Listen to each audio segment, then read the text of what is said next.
जय हिंद दोस्तों, स्वागत है आपका अपने YouTube चैनल उड़ान क्लासेज पर। और जैसा कि आप सभी विद्यार्थी ये जानते हैं कि हम ज्योग्राफी से संबंधित कक्षाओं के बारे में बात कर रहे हैं, जिसमें हमने हमारी पिछली कक्षा के अंतर्गत भारत के नामकरण के बारे में बात की थी। उसी कड़ी को आगे बढ़ाते हुए आज एक नए टॉपिक के साथ बात करने हम आप सभी विद्यार्थियों के सामने रूबरू हुए हैं। और उसी कड़ी में आज जो हम बात करना चाहेंगे वो टॉपिक हमारा होगा भारत की स्थिति एवं विस्तार के बारे में। तो भारत की स्थिति एवं विस्तार के संदर्भ में बात करें तो सभी विद्यार्थी ध्यान से सुनेंगे कि भारत का जो लोकेशन एंड एक्सटेंशन जो है उसके बारे में हमें बात करनी है। तो आज का हमारा टॉपिक जो रहेगा वो टॉपिक हमारा रहेगा भारत की स्थिति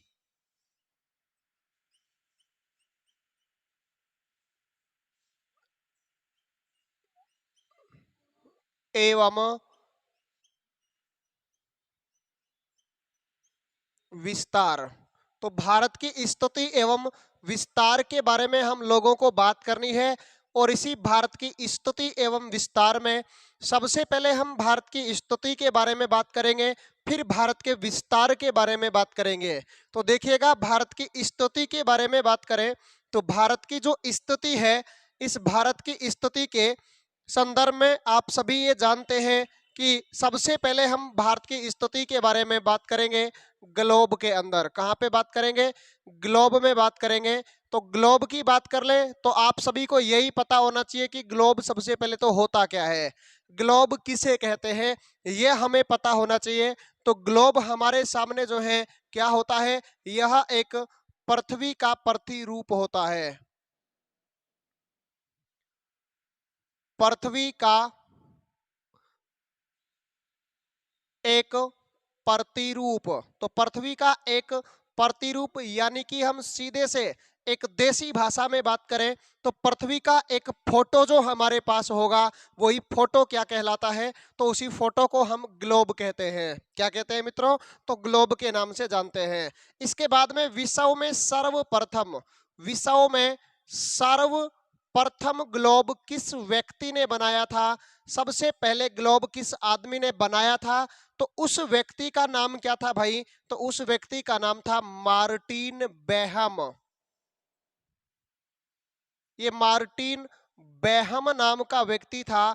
इसी मार्टिन बेहम ने सबसे पहले ग्लोब बनाया था, जो कि जर्मनी का रहने वाला था। कहाँ का रहने वाला था? जर्मनी का रहने वाला व्यक्ति था मार्टिन बेहम, जिसने दुनिया में सबसे पहले ग्लोब का निर्माण किया था। और इसी ग्लोब के बारे में बात करें तो देखिएगा कैसा होता है ग्लोब। और ग्लोब के ऊपर इसने दो प्रकार की रेखाएं बताई थी भाई। इसने ग्लोब के ऊपर जो है दो प्रकार की रेखाएं बताई। जैसे मैं बात कर लूं कि ग्लोब पर दो प्रकार की रेखाएं कौन कौन सी इसने बताई थी, तो एक रेखा तो हमारे पास होती है अक्षांश। एक जो हमारे पास ग्लोब पर इसने खींची है उसका नाम होता है अक्षांश रेखा। और एक हमारे पास होते हैं देशांतर। क्या होते हैं? देशांतर होते हैं। तो एक तो अपने पास क्या होता है? अक्षांश होता है। और एक हमारे पास क्या होता है? देशांतर होता है।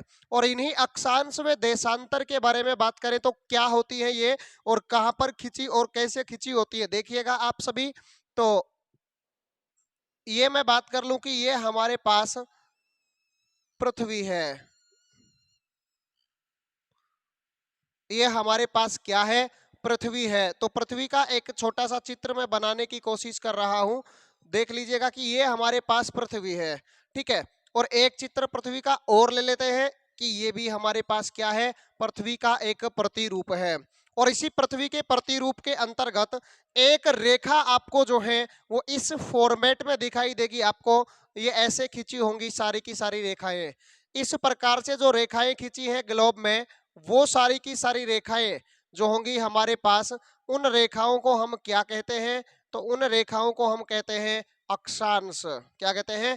ये जो समतल यानी कि आड़ी जो रेखाएं खींची हैं इनको हम अक्षांश के नाम से जानते हैं। और दूसरी हमारे पास है वो रेखाएं जो कि ग्लोब में लंबवत खींची होती है, ऊर्ध्वाधर खींची होती हैं। ऐसे खींची हुई आपने लाइनें देखी होंगी और इन्हीं लाइनों के संदर्भ में बात करनी है हमें। तो ये रेखाएं जो हैं ये क्या कहलाती हैं? ये हमारे पास देशांतर रेखाएं कहलाती हैं। क्या कहलाती हैं भाई? देशांतर रेखा इनको कहा जाता है। तो ग्लोब में ओवरऑल बात कर ले कि ग्लोब के अंतर्गत देखना ये दोनों रेखाएं अक्षांश और देशांतर दोनों काल्पनिक रेखाएं हैं। इनकी सिर्फ कल्पना की गई है, ये वास्तविक रूप से धरातल के ऊपर खींची नहीं गई है। अगर आपके जहन में ये प्रश्न आ रहा हो कि ये रेखाएं धरातल के ऊपर खींची गई हैं, तो बिल्कुल भी नहीं है ऐसा। ये काल्पनिक रेखा है, इनकी कल्पना की गई है। अगर धरातल पर कहीं खींची होती तो हमारे भारत से भी एक रेखा गुजरती है जिसे आप करक रेखा के नाम से जानते हैं, जो मुख्य अक्षांश रेखाओं में गिनी जाती है। और उसी करक रेखा की बात करें तो उस करक रेखा की बात करें तो वो बांसवाड़ा से होकर राजस्थान से भी गुजरती है। तो राजस्थान में ऐसा हो कि बांसवाड़ा में जाते समय किसी को ठोकर लगी हो उस रेखा की, किसी व्यक्ति को उस रेखा के पास जाने के बाद में से कूद कर वो गया हो रेखा के ऊपर से, समझ रहे हैं? तो ऐसी कोई घटना नहीं है, यानी कि ये रेखाएं धरातल के ऊपर बिल्कुल भी नहीं है, इनकी सिर्फ कल्पना की गई है। तो इन रेखाओं के संदर्भ में भारत की अवस्थिति क्या है, तो मैं ग्लोब बना रहा हूं भाई। देखना ये अपने पास क्या है? एक ग्लोब है। क्या है? ये अपने पास एक ग्लोब है और इसी ग्लोब में हम बात करेंगे भारत की अवस्थिति के बारे में, यानी कि भारत कहाँ पर स्थित है। इसी में आप सभी अच्छे से ये जानते हैं कि यह हमारे पास 0 डिग्री अक्षांश रेखा है। कौन सा डिग्री रेखा है? ये अपने पास 0 डिग्री अक्षांश रेखा है, जो कि पृथ्वी को 2 बराबर भागों में बांटती है, जिसे आप भूमध्य रेखा के नाम से जानते हैं, या 0 डिग्री अक्षांश रेखा, या विषुवत रेखा के नाम से आप इसे जानते हैं। इसी 0 डिग्री रेखा के भारत की स्थिति बात कर ले तो वो लगभग यहाँ पे आपको उत्तरी गोलार्ध में दिखाई देगी। ये वाली भारत की स्थिति है। ऐसा मान लेते हैं कि ये हमारा प्यारा भारत है। ऐसा नहीं कि ये कोई काजू कतली है कि उठाया और खा गए, समझ रहे हैं? ये भारत है भाई, ठीक है? ये भारत तो 2 गोलार्ध जो है 0 डिग्री ने बनाए हैं, एक उत्तरी गोलार्ध और एक दक्षिणी गोलार्ध। तो भारत की अक्षांशों के अनुसार स्थिति कौन से गोलार्ध में है, तो ये उत्तरी गोलार्ध में देखने को प्राप्त होती है। इसके बाद में देशांतरों के संदर्भ में बात कर ले तो देखिएगा ये देशांतर रेखाएं हैं अपने पास। ये वाली जो रेखा है ये देशांतर है और ये 0 डिग्री देशांतर रेखा है। तो देखो 0 डिग्री देशांतर रेखा 2 गोलार्ध बनाती है, इधर ये पश्चिमी और ये पूर्वी गोलार्ध। तो भारत कौन से गोलार्ध में है? पूर्वी गोलार्ध के अंदर जो है भारत स्थित है। और ग्लोब की दिशाओं के संदर्भ में बात करें तो भाई देखना ये वाली अपने पास उत्तरी दिशा नॉर्थ जिसे कहते हैं, ये अपने पास साउथ हो गया, ये अपने पास पश्चिमी हो गया यानी वेस्ट, और ये अपने पास ईस्ट हो गया, ठीक है, पूर्व हो गया। तो भारत की स्थिति कौन से गोलार्ध में है, भारत कहां पर स्थित है, आपको ये बताना है। तो भारत की जो स्थिति है वो भारत की आपको स्थिति दिखाई देगी कि भारत उत्तर पूर्व दिशा में स्थित है ग्लोब में। कहां पे स्थित है? उत्तर पूर्व दिशा में भारत की क्या है? स्थिति है, यानी कि नॉर्थ एंड ईस्ट के अंदर भारत जो है ये स्थित है। तो उत्तर पूर्व के अंदर जो है ये भारत जो है इसकी स्थिति आपको देखने को मिलेगी कहाँ पे? ग्लोब के अंदर। तो ये रही कुछ स्थिति से संबंधित बातें। जैसे फिर और भी बातें आती हैं कि विश्व के मानचित्र में भारत की अगर डीप से बात करें तो विश्व के मानचित्र में भारत की स्थिति क्या है, तो वो भी उत्तर पूर्वी जो है दिशा में ही आपको देखने को प्राप्त होगी। और एशिया महाद्वीप में बिल्कुल दक्षिण के अंदर हमारे भारत की स्थिति आपको देखने को प्राप्त होती है। उसके संदर्भ में बात करें कि भारत का विस्तार, और सबसे पहले अपन बात करेंगे कौन से विस्तार के बारे में? अक्षांशीय विस्तार के बारे में। तो देखना अक्षांशीय विस्तार भारत का कितना है, तो उसके लिए हमें एक छोटा सा भारत बनाना पड़ेगा और उस भारत के बारे में फिर बात करेंगे कि भारत का अक्षांशीय विस्तार कितना है।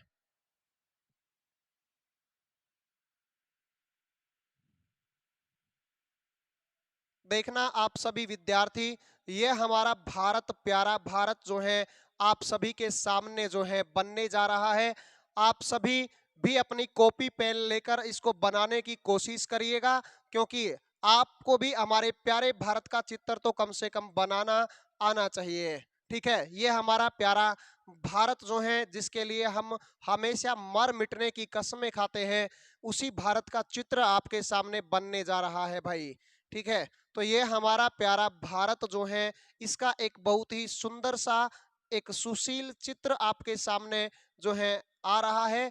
और देखिएगा आप सभी विद्यार्थी, तो जब तक आप देख रहे हैं साथ साथ क्लास को लाइक भी करते रहे और अपने प्रिय प्रिय जो सुंदर सुंदर जो मित्र गण हैं, उन मित्र गणों में भी क्लास को शेयर करते रहे।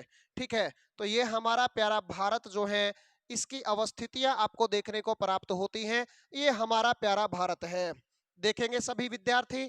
और इस प्यारे भारत में देखो आपको कैसे विस्तार के बारे में बात करनी है, तो देखेंगे विस्तार। ये देखो अक्षांश रेखाएं ऐसे हैं, तो भारत के यहाँ पे कौन कौन सी अक्षांश रेखा लगती है, देखो एक रेखा यहाँ पे लगेगी, एक रेखा यहाँ पे लगेगी, समझ रहे हैं। इस विस्तार के बारे में अपने को बात करनी है।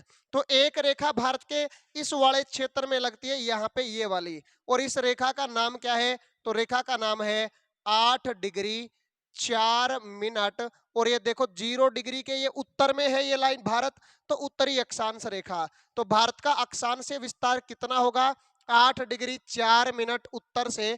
और अंत में भारत का विस्तार जो होगा वो आपको यहाँ पे देखने को प्राप्त होगा। ठीक है, इस वाले क्षेत्र में आपको देखने को प्राप्त होगा। और इस क्षेत्र की अगर मैं बात करूं तो ये वाला क्षेत्र जो है, ये रेखा कौन सी है, तो इस रेखा का नाम है 37 डिग्री 6 मिनट नॉर्थ। ये 37 डिग्री 6 मिनट नॉर्थ, ये भारत का एक अक्षांशीय विस्तार होता है। तो भारत का अक्षांशीय विस्तार कितना है, 8 डिग्री 4 मिनट उत्तर से 37 डिग्री 6 मिनट उत्तर भारत का अक्षांशीय विस्तार आपको देखने को प्राप्त होता है। इसके बाद में बात करें, आपसे प्रश्न ये पूछ ले कि संपूर्ण भारत का अक्षांशीय विस्तार कितना है, तो आप सभी इधर पढ़ते होंगे बंगाल की खाड़ी वाले क्षेत्र में कि यहाँ पे एक द्वीप समूह है भारत का, और उस द्वीप समूह का नाम क्या है, तो उसका नाम है अंडमान निकोबार द्वीप समूह। तो ये अंडमान निकोबार द्वीप समूह भी हमारे प्यारे भारत का ही द्वीप समूह है, आप अच्छे से इसके बारे में जानते हैं। इस द्वीप समूह में भी हमारी यहाँ पे भी तो हमारी जमीन है, तो यहाँ पे भी कोई अक्षांश लगता होगा। और इसकी बात करें तो ये लगता है 6 डिग्री 45 मिनट नॉर्थ। तो भारत का अगर आपसे देखो अक्षांशीय विस्तार पूछ ले, तो वो अक्षांशीय विस्तार तो भारत का कितना होगा, तो वो होगा हमारे पास 8 डिग्री 4 मिनट उत्तर से 6 मिनट 37 डिग्री 6 मिनट उत्तर। लेकिन संपूर्ण भारत का अक्षांशीय विस्तार यहाँ से शुरू होगा 6 डिग्री 45 मिनट उत्तर से 37 डिग्री 6 मिनट उत्तर, ये भारत का संपूर्ण अक्षांशीय विस्तार होता है। इसके बाद में हम बात करें तो एक मुख्य अक्षांश रेखा है जो भारत के बीच से होकर जाती है, ये रही वो रेखा। और इस रेखा का नाम क्या है, तो इस रेखा का नाम है करक रेखा। इसे आप करक रेखा के नाम से जानते हैं, किस नाम से जानते हैं, करक रेखा के नाम से जानते हैं, ये करक रेखा है। ठीक है, तो करक रेखा के बारे में बात करें तो आप अच्छे से ये जानते होंगे कि करक रेखा जो है, ये करक रेखा भारत के लगभग बीच से होकर गुजर रही है। और लगभग भारत के बीच से होकर गुजरती है, तो भारत के कितने राज्यों से होकर गुजरती है, 8 राज्यों से। कितने राज्यों से होकर जाती है ये, भारत के 8 राज्यों से होकर जाती है। और उन्हीं 8 राज्यों का एक छोटा सा सूत्र आपके सामने होगा, और वो सूत्र कौन सा होगा, तो ये सूत्र होगा 6 मित्र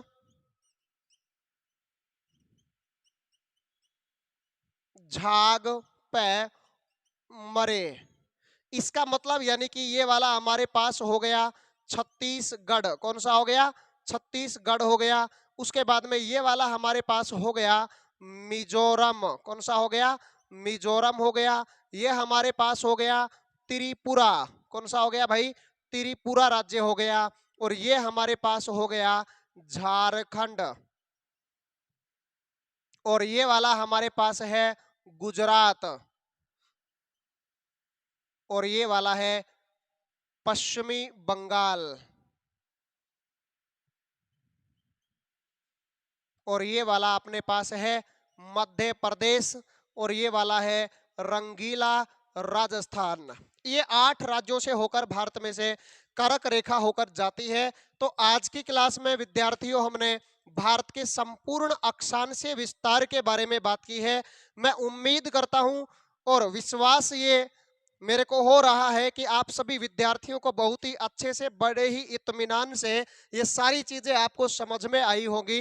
तो आज की क्लास में इतना ही, और बने रहिए अपने YouTube चैनल लिए। हम जो है जाने जाते हैं कि एक सुव्यवस्थित तरीके से और एक बेहतर तरीके से और बढ़िया कंटेंट आपको इस YouTube चैनल के ऊपर उपलब्ध करवाया जाएगा। तो आज के लिए इतना ही मित्रों, आगे कल की क्लास में बात करते हैं। धन्यवाद।